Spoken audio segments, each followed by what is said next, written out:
So welcome everybody, happy Thursday, and welcome to What Keeps You Up at Night, Entrepreneurship During Challenging Time, episode 19. Hey, our show's legal, it can actually drink now, I guess, because it's 19, but like, no, that's not right, but you know, get what I'm saying, that we've been going now for a couple of months, and this keeps building and building. The conversations we're having, the awesome guests, and we have two of them today with us, have been amazing as far as just sharing how they personally and also their companies and their ventures are getting by during these unprecedented times and inspiring us, educating us, and as we always like to do, make sure we put a bit of a twist on it and make it a little bit fun too, so that we can maintain a little bit of levity to what we do here with our live stream show. So I am Colin Weston. I am the community leader for Startup Vancouver, which is one of over 40 chapters of Startup Canada across the country.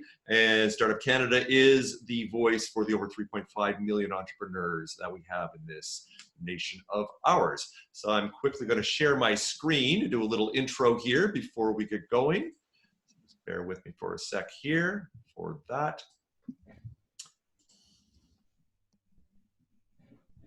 All right. So as you can see on today's show, we have two fabulous guests here. So we have Sophia Ahamed, who's the founder and design director with Monograph&Co. She will be talking to my Thursday co-host and good friend, Maryam Mobini. Leave that for a second. And our other guest today is Leah Nguyen. Leah, I think I pronounced that correctly now. You'll tell me if I did or not. She is the business enablement director for Telus Ventures and all the good things that they are doing over there. And some people may not know what a corporate VC does, but you're going to find out today. So went too fast there. So as we always do, taking the temperature of the room and asking everybody, how are you hanging in there? How's everybody doing? And we're hoping that the attendees we have here, joining us here on the Zoom live stream and also on Facebook, that all of you are staying healthy, both physically and mentally, staying engaged and active, and building your sense of community during these challenging times. And that's why we put the show together. We're here for you to do whatever we can in some small way to all get through this together and not only survive, but also to thrive during these times. With Startup Vancouver, the best way to connect with us, with all the good things that we do, as you can see with the sign, oh, this hand here, right behind me here. I'll do my Vanna White here. There we go. So best way to get a hold of us and connect with us is through social media, both Twitter, Facebook, Instagram, and also on LinkedIn with our community page there. And we're also quite active now on YouTube. So we have our channel there. We have a challenge for ourselves and also for all of you out there to actually create value for you with all the previous shows that we had and the video content we create. We'd love to get to 100 subscribers by the end of the month. So we're going to gamify this. So hopefully you folks out there will subscribe to our channel and we'll continue to create and post content that's engaging and of value for you. We want to make this an interactive show as we always do. So once again, in chat and messaging, both on Facebook Live and also on Zoom, you're joining us, please ask questions. We can even open up the mic if you want to have a chat with us. So after we have a brief conversation with each of our guests, we want you to participate in this. So please don't be shy, step up and ask any questions that you may have.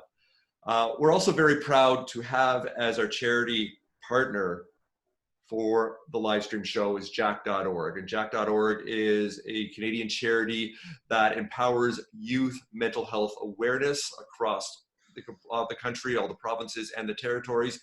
And as Maryam, as you know, that every time that we have someone or people that donate with registration, I will do a musical shout out. And today we do have a donation, so I will be doing that at the end of the show. So stick around for that at the end.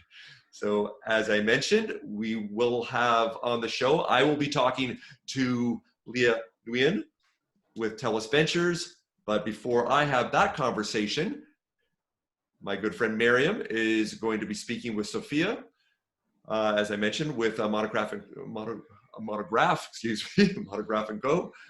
and the interesting things they're doing there, and especially on the branding side.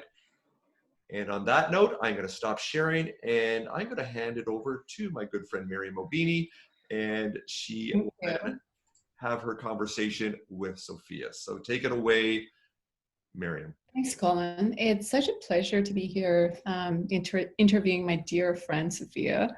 Thanks, Maryam, for having me on the show. And yeah, thanks for being here. And also, she's the Monograph&Co is a designer behind the To Resonate logo as well. That was really fun to be working with you on that. Yeah, it was lots of fun. Lots of fun. Yeah, yes. Yeah. It was good times. And the trajectory of your career has been so inspiring to me. And one of the things that, of course, please tell our audience what Monograph&Co does. And also I got your magazine that you designed Oh, yesterday. amazing. Yeah, I just gave that to you yesterday. I'm so glad you brought it on. Yeah, so Monographing Co is a design studio, and we do branding, packaging, and strategy for people in the food and beverage, beauty, retail, interior design, and health sectors. And so basically that's what we do. We help companies kind of tell their visual story, their visual narrative, and really kind of help them gain a very large impact when entering the market, or if they're already in the market, but something's just not working with their brand, or they're not reaching the right audience. Our studio kind of takes them under our wing and works with them to kind of really get them set up and get their story told in a visual perspective as well, but also looking at strategy and copywriting as well. So we kind of run the whole gamut when we work with our clientele. What I'm really interested in knowing is that your creative process. So when inspiration hits you, and how do you take that inspiration and actualize it? What is the process that you go through? Yeah, well, I think that creativity is very different for each person, and how you exercise that sense of creativity. For me, I think it's more of a lifestyle rather than pockets of doing certain things. So for me, I really like being outdoors in nature. I find inspiration in the books that I read, which vary from like everything from business to like things that are fictional and things that really ignite the imagination. So for me, that's that process, and I engage in that process every single day, not because I'm trying to cultivate it, but because it's just a part of my lifestyle. So I think it's important for people to kind of look at the things that make you feel really excited in life, whether it's travel, whether it's cooking, whatever that is, and try to incorporate that into your life. And then in terms of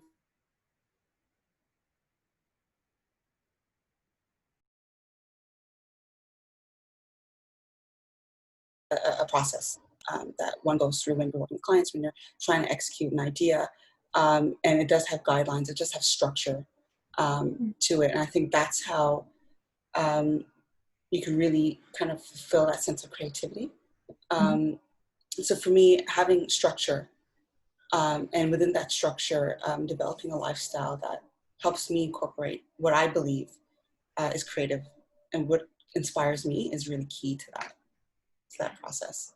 Yeah, I love that. I love that you pointed at practice, doing something every day. And sometimes we think that we have to wait to have an epiphany, or where's that inspiration coming from, Right.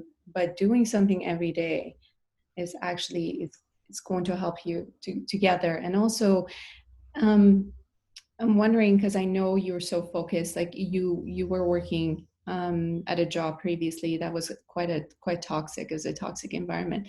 And I know it's really hard for a lot of entrepreneurs who are like tuning in right now or listening, is that working at a job that is not fulfilling and being so brave. I think what you did was so brave and inspiring, and bridging from that into just jumping into your own practice. And I'm wondering what advice you have for people who are lingering and wondering that, is this suiting me, and what was it that wasn't working, and how did you make that leap? I think that for me, and everybody's journey is very different, but for me, I was very uncomfortable, and I think that that's the thing about that's the key in all of our lives. I think when you hear stories about people making a big jump or making a big change, a lot of the times the backstory to a lot of those stories are, it's coming from a place of you have to be very uncomfortable. You're not going to make any drastic changes to your health, to your life, if you're very comfortable, if you're fun, and if you're kind of good with, doing status quo and kind of just living your life kind of day to day. You're not going to really be inspired for change. So for me, I was just very uncomfortable. There's a lot of things going on. I think I was working at a job that was no longer giving me that sense of value that I was looking for. And I think some people may know this story from listening to previous interviews with me, but my parents were dying. Their health was very, very poor. And so I was in this position where I was kind of faced with my own mortality. I was faced with that, everybody knows life is short, but life really is short. And when you're in a position where you want to help the people that you love, you also want to look at your own life and be like, well, this could be me in like 10 years, right? This could be me in 20 years. Bad health, just kind of coasting a bit, right? Mm-hmm. So I was faced with all those things. I was very uncomfortable, very, kind of pushed to that uncomfortable edge. And that's, I think, when I said, okay, look, these are all the things that are not working. Here are all the things that I want. I want to take care of my health. I want to be there for the people that I love. I want to be happy, right? And what brings me happiness? Being creative and doing all those things, right? So that's what inspired me to take the next step. And I think that when people are in that area right now and they want to move, but for whatever reason that they can't, honestly, just make a list of all the things that you want in life and all the things that are not working for you. And then ask yourself, what can you do now with what you have, not with what you could have done or what you should have done if you had X, Y, and Z, just what you have right now. What can you do? And you'll be surprised at all the things that you actually can do, the things that you have, right? Like, even if it's like, I want better health, but I can't work out, go to the gym. It's like, can you take 30 minutes and go for a walk in the evening? Mm-hmm. Well, yeah, you can do that. Okay, well, that's helpful. That's something you can build on, Doing things like that, I think, would really help someone who's kind of stuck but feeling unable. I think a lot of it is mental.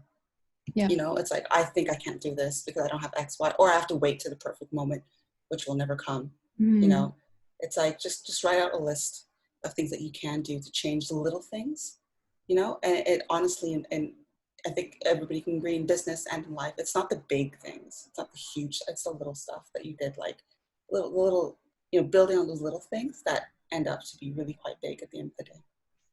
Yeah. I love that. And thank you so much for sharing that. I'm wondering, when you do, perhaps like during COVID or prior to that, any time that you felt, you were faced with fear, we're always faced with fear and this, restrictions we put on ourselves, or we feel like stuck. How do you snap out of it? What do you do? And how has health, for example, played a role in that as well? Yeah, well, I think that there's always fear. I think when you're running your own business, or you're in a position where you have a lot of responsibilities, I think there's always fear of making a mistake or things not happening as quickly as you need to. Sometimes when you're doing certain things, especially when you have your own business, the return on your investment may not be sudden or as fast. You're working long periods of time and you don't really see it right away. And so it can kind of make someone feel like they're not doing enough. And that's a constant thing. But I think that, kind of going back to what we talked about, which is kind of a lifestyle, it's like, what do you do when you feel, well, for me, it's like going out in nature.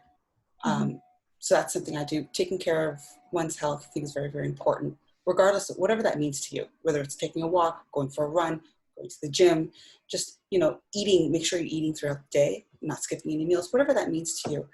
I think that's very important to help calm anxieties and stress.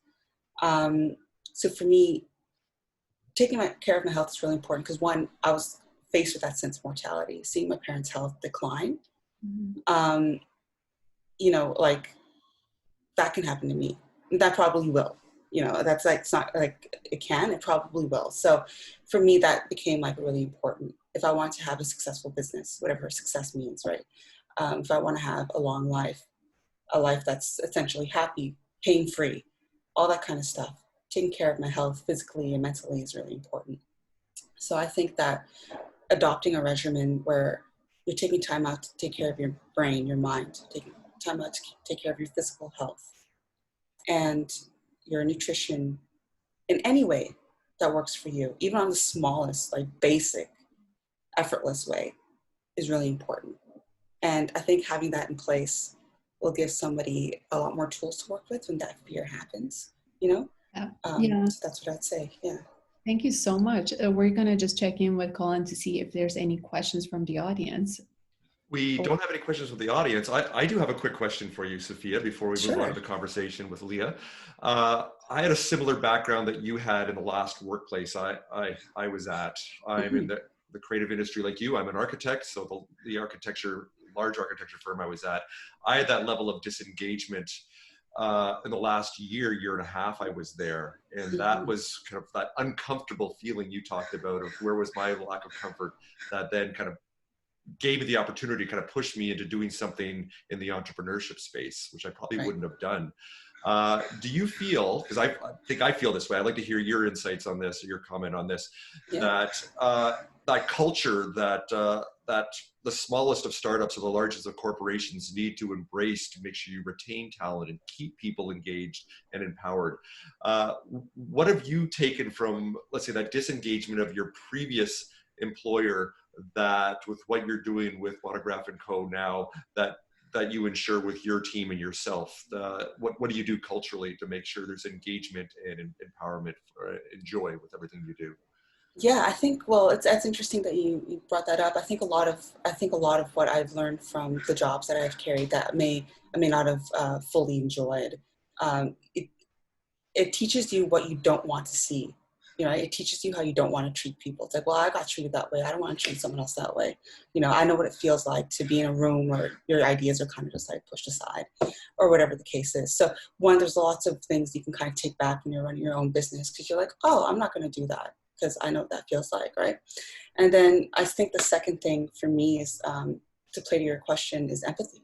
You know, it's like, okay, a greater sense of empathy. And empathy is not something you can really teach. It's something that you take away from experiences, your own experiences, as well. But it's I think part of the growth, right? So it's like just constantly being aware of everybody in the room, giving everybody a chance to speak, being empathetic to others who may be struggling, and just carrying that forward. And, you know, bringing the people on your team who also have the same values, you know.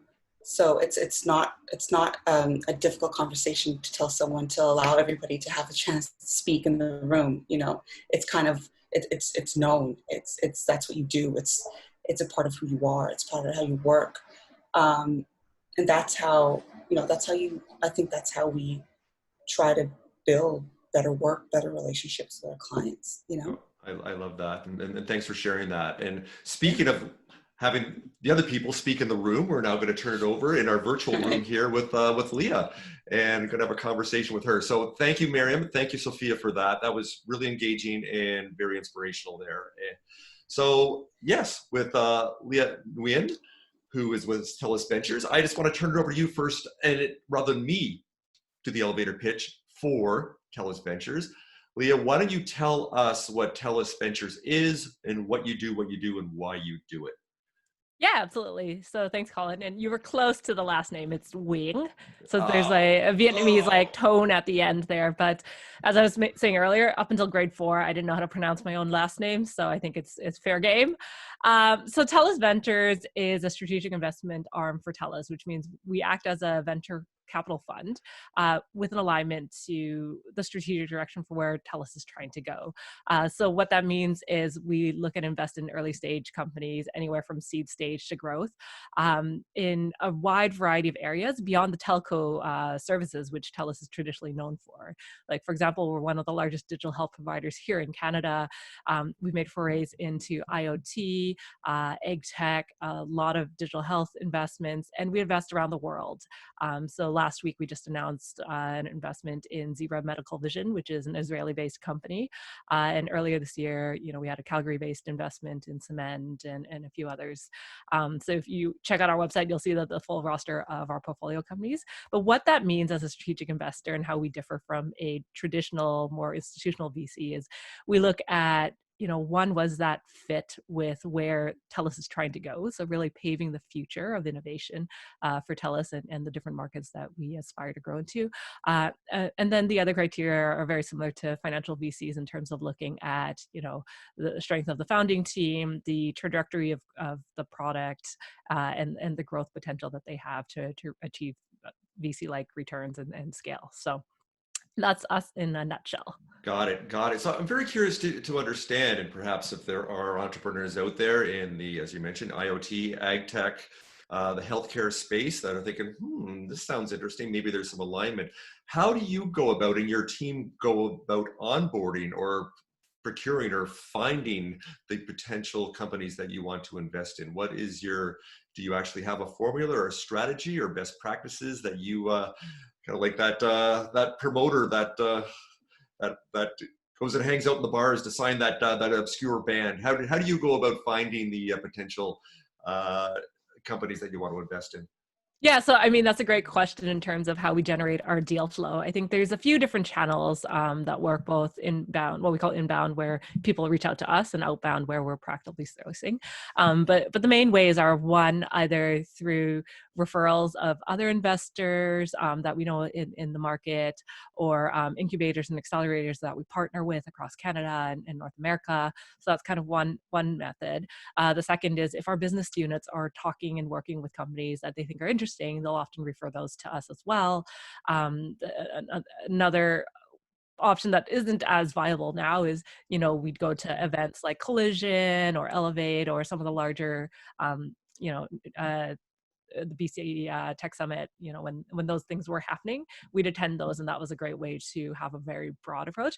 And then the fourth way is, people will reach out proactively to us. I think, the challenge is there's a lot of volume that comes in, and we aren't always able to glean whether or not those are the best. So warm intros are best, I find, in general. And then actually I should say a fifth way is, if there's a specific investment thesis or area that we're really interested in learning more about, we'll do our market scan, and then we'll proactively reach out to companies in those sectors as well. Got it. And Sophia touched on this earlier as far as building relationships and also empathy. And I found myself when I put on my entrepreneur hat 8 years ago when we started, it feels like it was 80 years ago, because there was no accelerators, incubators, really understanding of what was the right thing to do and how to approach people, that I had no idea how VCs and angels worked. You just think, hey, we've got this great idea. We've got some hustle. We're going to actually just, smile and dial and just connect with you, without realizing you've got 30 or 50 people a day doing the same thing that you're kind of getting inundated with. So with that, so entrepreneurs out there, realize that investors are human beings also, and you need to put their hat on, wear their shoes, and think about what it is that they have to go through on a daily basis. So with that, I wanted to ask the question, because you talked about the kind of areas or ways to onboard people. For entrepreneurs out there, what are the 2 or 3 top things they should not do that kind of turn you off? Or let me just, without actually throwing anybody out of the bus, I'm sure you've heard a ton of stories out there that you've had or seen personally. What would you recommend that you should not do, rather than build those relationships with a warm introduction? So go for it. So, I mean, I think I'd frame it more positively of what are the things they should do in order to get their foot in the door. I think, one, having a very clear, concise pitch as to like what it is and what's different.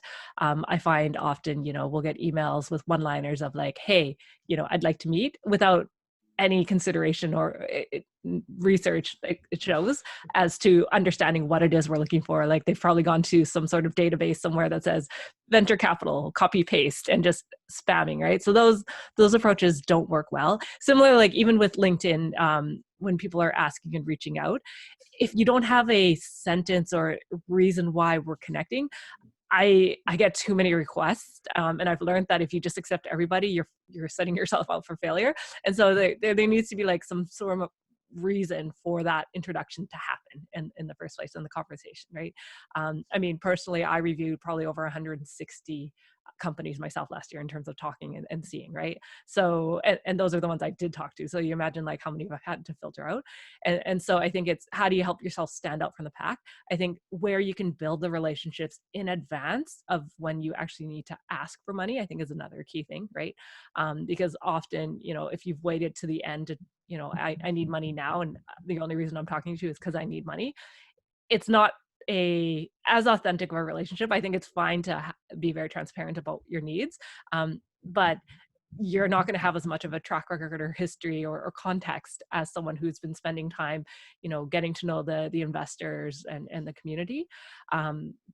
And so I think it's really about doing that. And then I think it's about know your audience, right? Like, I think, you know, if people have politely declined and you're insistently, you know, trying every which way, then you have to think about, well, take that step back and understand, am I approaching this the wrong way? And get feedback, right? So get feedback to make sure that when you're ready to have those conversations, you're in the best state possible. Because I think oftentimes people come to it a little too early. And this morning I was doing a mentoring open office hours for 3 university-based startups.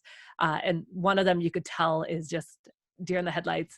Oh yeah, we've got tons of experience, and they're still undergrads, and they're like, yeah, we have all this experience across our team, we can totally do this. And it's like, okay, you guys are not ready to raise money. Another team, you know, they've already got a couple of advisors on board, they've got a profitable business, they're figuring out where they're trying to scale. I'm like, okay, you guys are probably at a state where you're more ready to talk to investors, right? And so it really depends on making sure you've got that self-awareness of where you're at and what you need before you start going out there and trying to build these relationships. Because the reality is, you know, you have a very short window of time to make that impression. So you got to make sure that every shot counts when you're out there. Absolutely. And I know that I made that entrepreneurial rookie move back in the day, and I meet entrepreneurs that do it all the time, that yes, they're trying to raise money very quickly that they need right now, rather than, as you mentioned, the standard rule is you should be looking at building those relationships for funding at whatever stage you're at 6 to 12 months from now, and work that through, and how that money is going to get you to that next level and add value for everybody, rather than I need money now. Not only does and it's not just in funding, it's if you're building your customer pipeline, right? Or if I use the German example of when I was going through and trying to apply for a job, right? I looked at, well, where's the network? Where do I want to build my relationships? And that's how I went about it, versus I'm just going to cold apply on a website and hope that happens, right? Yeah, exactly. I know we only have a couple more minutes here before we're going to wrap up here. I wanted to ask you one more question here, and then Maryam, I'll open it up to you to see if you've got anything. We can go a minute or two over here. We're not obliged to end at the top of the hour, but we'll try to keep it a half an hour as much as we can. But let's bring it down to a personal or human level with yourself and Telus Ventures. How big is your team, and how are you coping? How is it working for you, 4 months working from home and collaborating with your team? Yeah, so we're a small but mighty team. There's 8 of us in total. We're spread out across Vancouver and Toronto. And so I would say for the folks in Vancouver, because there was more of us in Vancouver, it was an interesting transition because we weren't used to being in the office together all the time. But I think one of the beauties of Telus and Telus Ventures is that we have a great work from home if you need kind of culture, and it became we all kind of need to work from home, and that's okay. And because we're used to collaborating virtually anyways, especially with our team members in Toronto, that part of the transition was fairly seamless. I think what was more challenging was obviously our industry and all the dynamics around it. A lot of things were changing. And so I think, you know, March especially, there was a lot of let's step back and slow down a little bit just to make sure we do the right thing for the people involved and now everyone around us. And then things have really been picking up, you know, mid-April onwards, just in terms of activity and pace. And then I think at a personal level, I think everyone's felt it in some way or form, the challenge of working remote and homeschooling and childcare all in one. So my husband and I both work full time. We have 3 young kids. One just turned 10. We've got a 7.5-year-old and a 3.5-year-old. And so it was trying to figure out how to balance and juggle all of those components. And, you know, also be some emotional and social support for our children on top of like teachers, parents, and people who feed them. So there's a lot of things that we had to do in a short period of time. But I think, you know, one of the positives I kind of took away from it is I get to see my kids way more often than I used to, like the little interactions day to day of like popping up to grab a snack, or when they run down here and start trying to play around and listen to music on the computer here. So those little moments of just seeing what they're doing, and we tried to load them up with activities. So we're like, okay, you know, you guys have creativity hour, you guys have time to do exercise and all of that to keep them very well balanced. So it's cool seeing them develop as human beings. And then, you know, just getting little hugs and cuddles like randomly. It's like, oh, hey, mommy, and they'll run up and give me a big hug. And it's nice little things like that that help make this more manageable. And I think it reminds you the humanity in all the people you interact with, right? Because now you're seeing the side of everyone you're interacting with, my coworkers, companies that we're talking to, right? We all just have gotten used to that this is normal, and it's actually okay if you have a personal interruption like that. So. Nice. Well, I know we're a couple minutes over already here, so why don't we end that on a hugs and cuddles note? I know we can never have another, there's no such thing as too many hugs and too many cuddles. I know still, since the majority of us do have to stay 2 meters apart from each other, we're not quite there with the hugging part, but hopefully we get back to that soon enough. But I'm going to quickly end the show here and then hand it over to Maryam to wrap up. But as I've done, I'm a little out of practice here. I don't know how my voice is going to be, Maryam. I haven't actually sang in about a week and a half. So I've already got my built-in excuse out of the way. But we do have one person that's been generous enough to donate to the show today, whose last name, spoiler alert, I'm not going to try to pronounce and mangle for the 4th time today. So we'll keep it simple. And it goes something like this. Nice donation by you. Jack.org says, thank you. You are awesome. Our friend Leah. Nice donation by you. I did it really because I wanted to hear you sing. So. Oh, there we go. Also to support a good organization, but I was like, I'm very curious as to this part. You tick the boxes. So you know, thank you for tolerating that. And on that note, thank you, both of you, Sophia and Leah, for joining us today. And Maryam, I'll hand it over to you to wrap up the show today. Yeah, thank you all so much for being here today. It was a pleasure chatting with you all and connecting. You can catch us on YouTube and every Tuesday and Thursday at 12:30. So we look forward to seeing you on Tuesday. Thank you. Absolutely. Thanks so much for having us. Thank you so much.